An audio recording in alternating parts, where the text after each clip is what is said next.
Hello प्यारे बच्चों, सभी का स्वागत है आपके अपने यूट्यूब चैनल पेशन मैथ स्टडी में। तो आज के इस वीडियो में हम लोग क्लास 9th मैथ अध्याय 2 प्रश्नावली 2.5 रैखिक बहुपदों का परिचय क्वेश्चन नंबर 1 देखिए।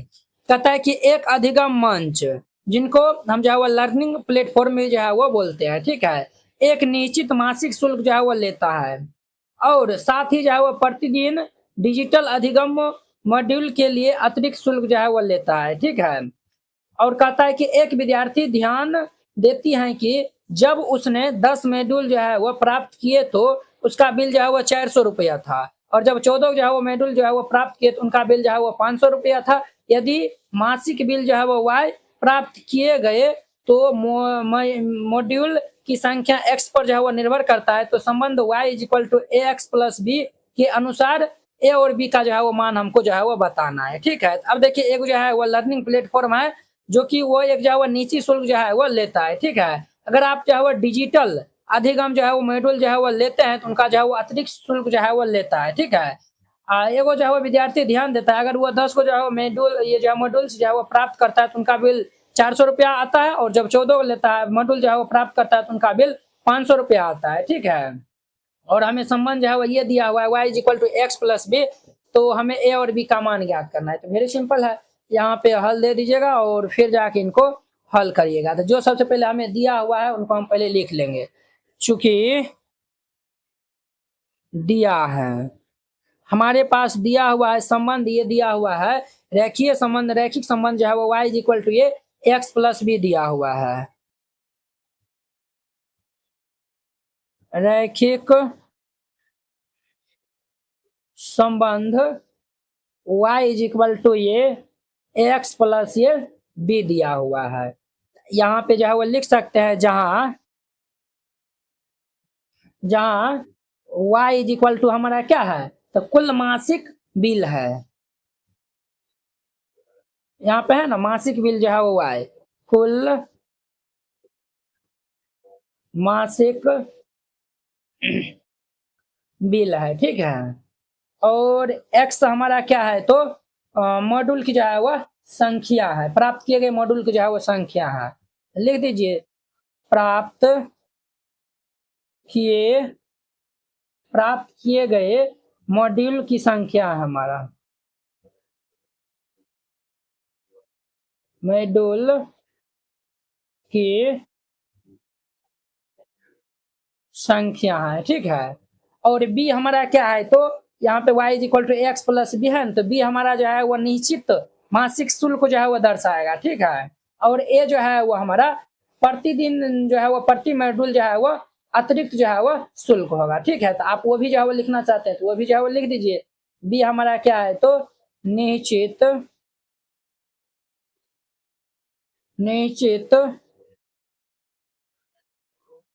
मासिक शुल्क है, ठीक। तथा ये हमारा क्या है, तो प्रति मॉड्यूल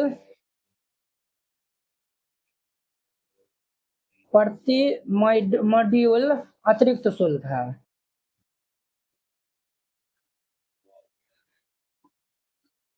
ठीक। अब देखिए यहाँ पे जो है वो दो केस बनता है। जब 10 को मॉड्यूल जो है प्राप्त करता है तो बिल 400 आता है। देखिए यहाँ पे केस 1 केस 2 होगा। केस 1 में देखिए जब जो है वो यहाँ पे जब x = जो है वो 10 को जो है वो मॉड्यूल जो है वो प्राप्त करता है तो उनका बिल 400 आता है, तब y का मान हमारा कितना आता है, तो कुल बिल जो है वो 400 रुपया होता है। हम जो है वो ये मान यहाँ पे रखेंगे तो हमारा क्या हो जाएगा, ये 400 = ये हमारा x का स्थान पे 10 हो जाएगा, तो ये 10a + ये b हो जाएगा। इनका नाम समीकरण 1 दे दीजिए। अब देखिए केस 2, जब ये x = जब जो है वह 14 मॉड्यूल जो है वो प्राप्त करता है तब y = कितना बिल आता है, तो 500 रुपया आता है, तो 500 दे दीजिए।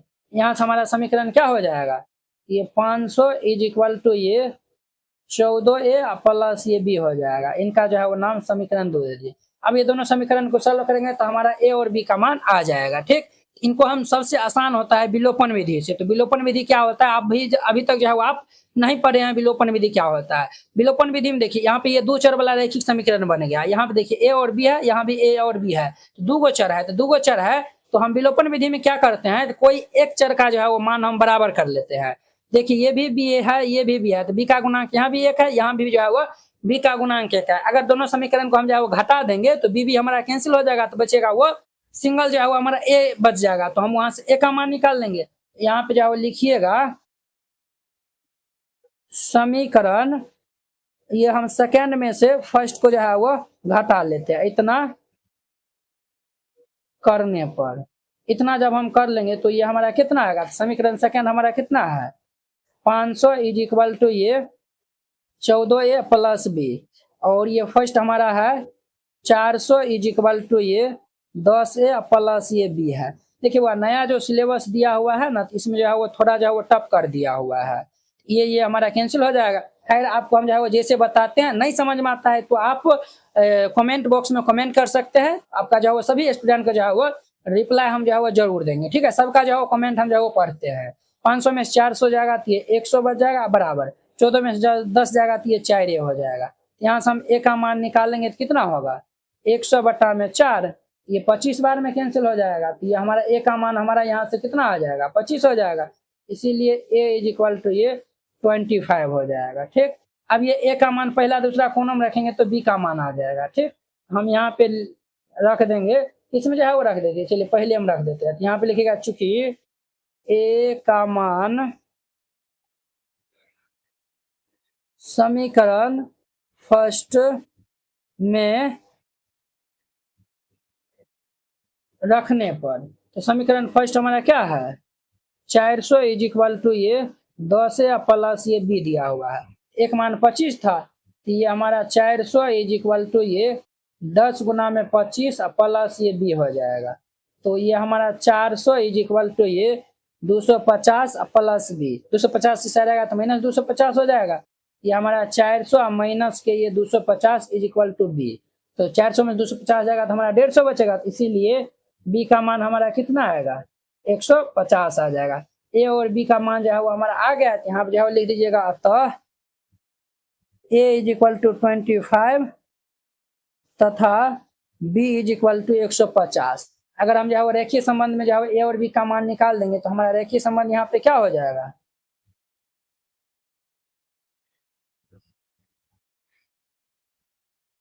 रेखीय संबंध जो है वो हमारा ये y इज इक्वल टू ये क्या था x प्लस बी था। a का मान 25 है तो ये हमारा 25x प्लस बी का मान 150 है, तो ये 150, ये इनका आंसर हो जाएगा। तो वेरी सिंपल था, पहला नंबर क्वेश्चन कंप्लीट हो गया। अब देखिए इनका दूसरा नंबर, क्लास 9th मैथ संपूर्ण हल new book complete hand written solution Hindi medium ये स्टूडेंट के लिए, और ये कंप्लीट नोट जो है वो हाथ से लिखा हुआ हैंड रिटन जो है वो नोट आपको जो है वो मिलेगा। ये भाग 1 का क्लास 9th का जो न्यू बुक आया हुआ है गणित मंजरी भाग 1 का है। इस नोट में जो है वो आपको मिलेगा ऑल एक्सरसाइज के जो है वो सॉल्यूशन मिलेगा, प्लस में ऑल चैप्टर का जो है वो इंट्रोडक्शन मिलेगा। ये देखिए इस टाइप का आपको जो है वो नोट दिया जाएगा। अध्याय 1 है, पहले जो है वो इंट्रोडक्शन रहेगा और फिर उनके बाद जो है एक्सरसाइज के क्वेश्चन का सॉल्यूशन रहेगा। हर एक चैप्टर में जो है वो इंट्रोडक्शन जो है वो रहेगा, कुछ इस प्रकार से इंट्रोडक्शन रहेगा। फिर उनके बाद देखिए एक्सरसाइज 1.1 है, इनका जो है वो सॉल्यूशन है। फिर इनके बाद जो है वो 1.2 का ये सॉल्यूशन दिया हुआ है। इसी तरीके से हर एक एक्सरसाइज का जो है वो सॉल्यूशन लेगा। प्लस में अंतिम प्रश्नावली है, देखिए अंतिम प्रश्नावली है, इनका भी जो है वो सॉल्यूशन एकदम जो है वो फिगर के साथ में जो है एकदम डिटेल में जो है वो समझाया हुआ है।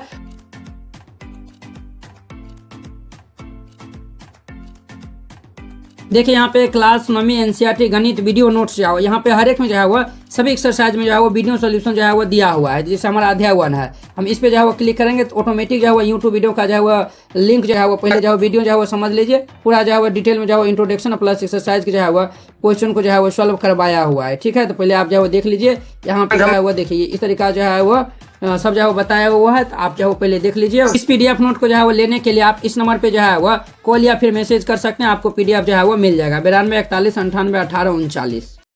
दूसरा नंबर देखिए, कहता है एक व्यायामशाला, जिनको हम जिम भी कहते हैं, एक निश्चित मासिक शुल्क लेता है। एक जो है वो व्यायामशाला जो है वो एक निश्चित मासिक शुल्क लेता है और प्रति घंटा बैडमिंटन कोर्ट का उपयोग करने के लिए अतिरिक्त शुल्क लेता है, और प्रति घंटा जो है वो अगर आप बैडमिंटन का उपयोग करेंगे तो उनका अतिरिक्त शुल्क यानी एक्स्ट्रा जो है वो आपको पे करना पड़ेगा। जिम जाने वाले एक विद्यार्थी ध्यान देता है, उसने जो है वो जब उसने जो है वो 10 घंटे जो है वो बैडमिंटन के लिए जो है वो कोर्ट का जो उपयोग करता है 800 बिल देता है, और जब उसने बैडमिंटन कोर्ट का उपयोग जो है 15 घंटे के लिए जो है वो किया तो उनका बिल जो है वो 1100 रुपया दिया था।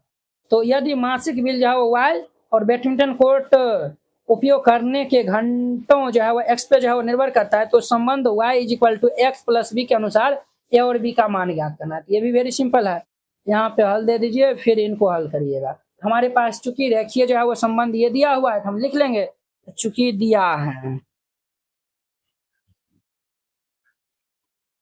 रेखीय संबंध क्या दिया हुआ है,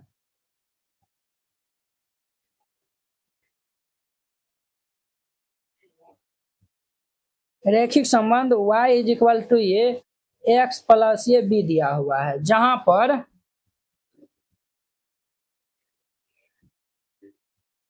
y इज इक्वल टू हमारा क्या होगा, तो y जो है वो हमारा मासिक बिल यानी कि कुल मासिक बिल को जो है वो बता रहा है, कुल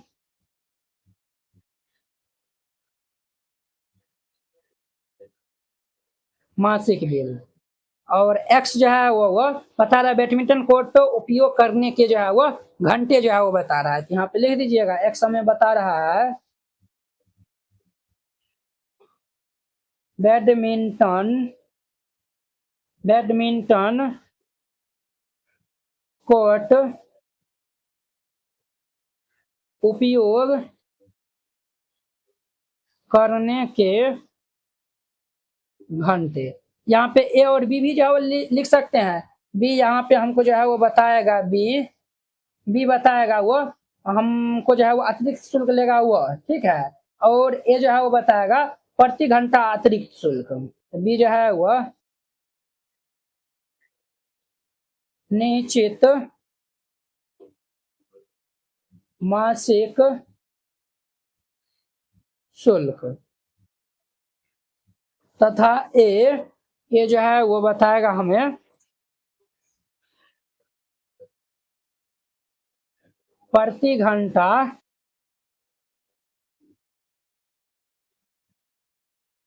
अतिरिक्त शुल्क। ठीक, अब देखिए यहाँ भी जो है वो केस 1 केस 2 ये जो है वो उत्पन्न होगा। केस 1 देखिए, केस 1 में जो है वो देखिए वो जब x इज इक्वल टू जो है वो 10 घंटा जो है वो एक्स्ट्रा जो है वो बैडमिंटन का जो है उपयोग करता है तो बिल कितना आता है 800 रुपया आता है, तब ये y का मान कितना होगा 800 रुपया। यहाँ पे जो है वो लिख सकते हैं जब, ठीक, हमारा यहाँ पे समीकरण क्या बनेगा, यहाँ पे जो है वो हमारा इसीलिए 800 इज इक्वल टू ये x का मान 10 है, ये हमारा 10 है प्लस ये b हो जाएगा। इनका नाम समीकरण फर्स्ट दे दीजिए। अब लिखिए केस 2,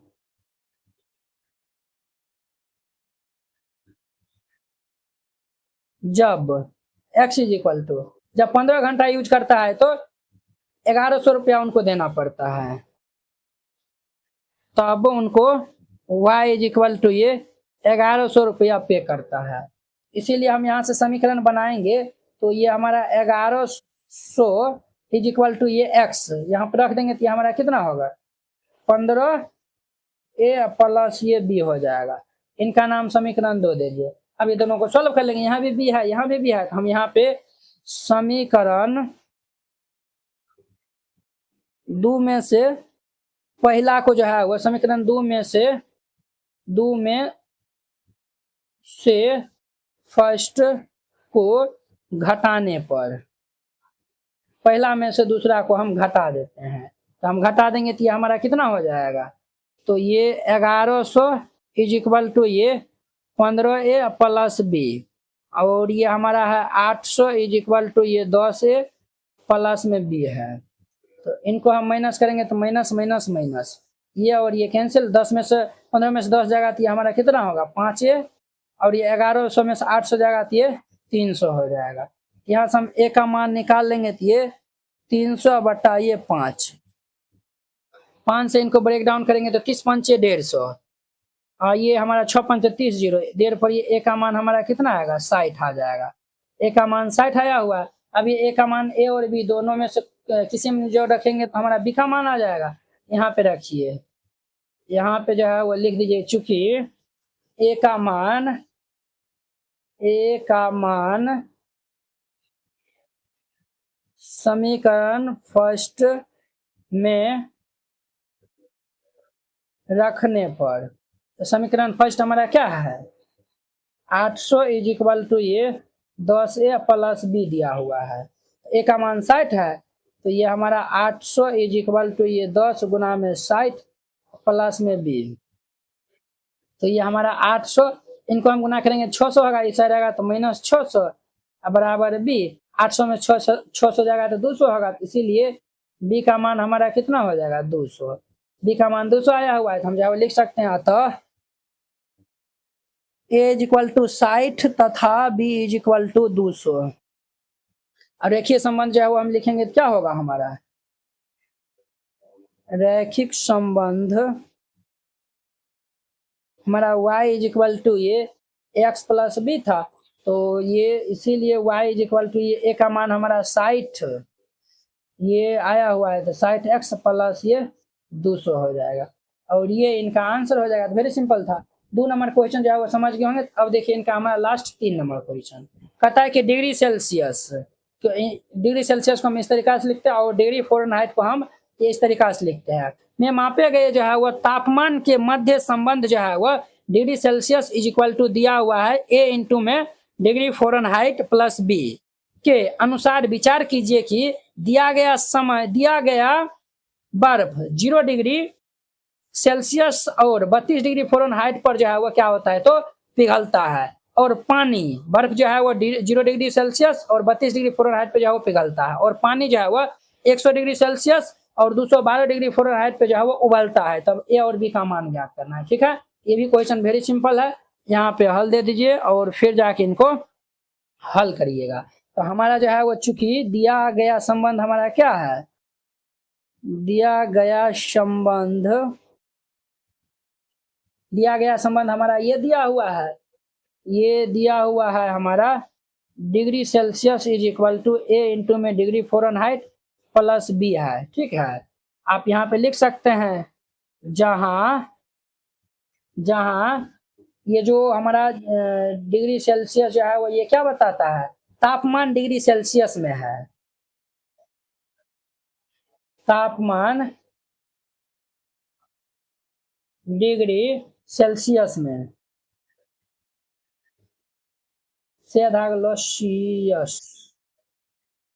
सेल्सियस में है। ठीक है, और ये डिग्री फ़ारेनहाइट जो है वो क्या बताता है तो तापमान डिग्री फ़ारेनहाइट में, तापमान डिग्री फ़ारेनहाइट में।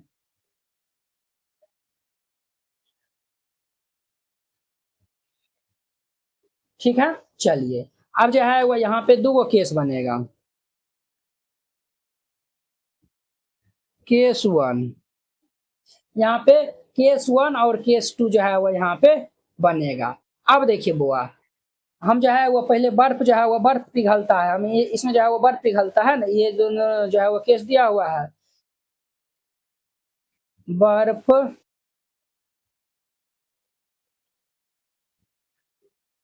बर्फ पिघलता है।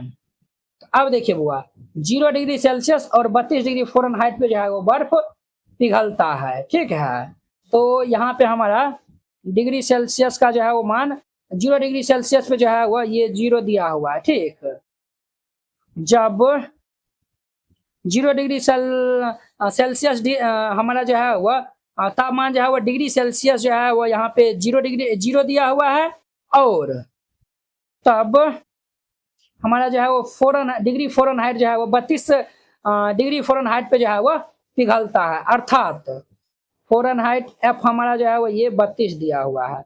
हमारा समीकरण क्या होगा, इनके मान हम जो है वो रख देंगे, ये 0 = ये 32a + ये b, इनका नाम पहला दे दीजिए। ठीक, अब यहाँ पे केस 2 देखिए, केस 2 में जो है वो पानी उबलता है, पानी उबलता है, पानी उबलता है देखिए 100 डिग्री सेल्सियस और 212 डिग्री फ़ारेनहाइट पर। ठीक है, तो डिग्री सेल्सियस जो है वो यहाँ पे 100 दिया हुआ है। जब डिग्री सेल्सियस 100 है तब जो है वो डिग्री फ़ारेनहाइट हमारा कितना दिया हुआ है, तो 212। ठीक, यहाँ पे हम जो है वो समीकरण जो है वो रेडी कर लेंगे। तो ये भाई साहब हमारा क्या हो जाएगा, तो ये हमारा 100 इज इक्वल टू ये 212A प्लस ये B हो जाएगा। इनका नाम समीकरण 2 दे दीजिए। अब समीकरण 1 और 2 में से हम 1 को घटा देते हैं तो B भी कैंसिल हो जाएगा। यहाँ पे लिखिए समीकरण 2 माइनस ये 1 करने पर 2 में से 1 को घटा लेंगे तो 2 हमारा है ये 100 इज इक्वल टू ये 212A प्लस ये B है, और ये 0 इज इक्वल टू ये 32A प्लस B है। यहाँ पे साइन चेंज हो जाएगा घटाव में, तो ये देखिए plus B minus B cancel, ये हमारा 100 इज इक्वल टू 212 में से वो हम इनको घटा लेंगे तो ये भाई साहब हमारा कितना होगा, 2 में 2 जगह थी 0 और ये 11 में से 3 जगह थी 8, 180 हो जाएगा A। हम यहाँ से A का मान निकाल लेंगे तो कितना हो जाएगा 100 बट्टा ये 180। ध्यान दीजिए ये 0 से ये 0 कैंसिल, 2 काट देंगे तो 5 और ये 9, इसीलिए A का मान हमारा कितना आएगा 5 बट्टा 9 हो जाएगा। A का मान हमारा 5 बट्टा 9 आया हुआ है। अब देखिए अब ये A का मान पहला दूसरा कोनों में रखेंगे तो B का मान आ जाएगा। यहाँ पे लिखिए चूंकि A का मान हम पहले हम जो है वो रख देते हैं, चूंकि A का मान समीकरण पहला में रखने पर, तो फर्स्ट हमारा क्या है 0 इज इक्वल टू 32 गुना में A का मान 5 बट्टा 9 है तो ये 5 बट्टा में 9 और प्लस ये B हो जाएगा। अब देखिए ये 0 इज इक्वल टू, इनको हम जो है वो गुना कर लेंगे तो हमारा 32 पंचे 160 बट्टा 9 is equal to B plus जो है वो होगा ये भाई साहब ये हमारा इस साइड आ जाएगा, तो इसीलिए B का मान हमारा कितना होगा माइनस ये 160 बट्टा 9 हो जाएगा। A और B का मान आया हुआ है तो यहाँ पे लिखिए अतः A इज इक्वल टू 5/9 तथा B is equal to minus 160 बट्टा ये 9 हो जाएगा। ठीक है, अब देखिए हम यहाँ से संबंध जो है वो निकालेंगे तो हमारा क्या होगा, संबंध हमारा था ये संबंध हमारा था degree Celsius is equal to A into में डिग्री फ़ारेनहाइट प्लस में ये B था। अब देखिए तो ये हमारा क्या हो जाएगा, तो ये degree Celsius is equal to ये A का मान हमारा 5 बट्टा 9 और ये डिग्री फ़ारेनहाइट प्लस और ये जो है वो B का मान दिया हुआ माइनस 160 बट्टा ये 9 हो जाएगा। ठीक, तो ये जो है वो इनका आंसर हो जाएगा, ये क्या होगा तो इनका आंसर हो जाएगा। इस तरीका से जो है वो बनाइएगा, ये जो है वो क्वेश्चन हमारा बन जाएगा। आई होप कि आप लोग ये 3 नंबर क्वेश्चन समझ गए होंगे। इस प्रकार से हमारा 2.5 प्रश्नावली जो है वो खत्म हो गया। तो चलिए अब हम नेक्स्ट वीडियो में मिलते हैं इनके 2.6 प्रश्नावली के साथ में। अगर यह वीडियो आप लोग को अच्छा लगा होगा तो लाइक कमेंट एंड अपने दोस्तों के बीच में शेयर कीजिएगा। अगर आप चैनल पे नए आए हुए हैं तो चैनल को सब्सक्राइब कर लीजिए। तो चलिए अब हम नेक्स्ट वीडियो में मिलते हैं। जय हिंद।